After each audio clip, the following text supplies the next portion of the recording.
जय शिवराय मित्रांनो, मी वैष्णवी आणि मी राहते नांदेडमध्ये. मी जात होते वजिराबादला गेल्याच्यानंतर मला समजलं की तिथे लागलेला आहे स्टॉल. त्यामुळे मी गेले ते पाहण्यासाठी मध्ये गेल्याच्यानंतर तिथे गेल्यानंतर लगेच मी तिथली आईस्क्रीम ट्राय केली. त्याच्यामध्ये अनेक फ्लेवर होते आणि ते आपल्यासमोर आपल्याला बनवून देत होते फळापासून. त्यानंतर मी पोचले समोर आणि समोर गेल्याच्यानंतर सागापासून बनवलेल्या वस्तू तिथं होत्या. मध्ये गेल्याच्यानंतर बघू शकता तुम्ही किती गर्दी आहे इथे आणि लहान लेकराचे कपडे, मोठ्या माणसाचे कपडे आणि मुलींसाठी छान छान प्रकारे टॉप असे होते तिथं. त्यानंतर सूटसुद्धा होते तिथं आणि नाचणीच्या पिठापासून तयार केलेली फिंगर्स तिथे होती. ती तुम्हाला खाण्यासाठी पौष्टिक अशी आहे. त्यानंतर ती आम्ही तिथली ट्राय केली आणि 100 रुपयाला 3 पाकिट असे होते.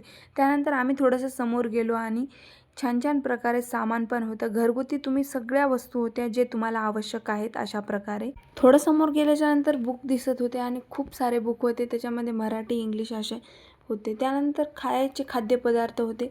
चायनीजसुद्धा होते जे तुम्हाला घरगुती तुम्ही बनवू शकता किंवा विकत घेऊ शकता. असे सर्व आयटम तिथं अवेलेबल होते. तर लवकर जा आणि तिथं भेट घ्या. तर भेटूया आपण नवीन एका ब्लॉगमध्ये.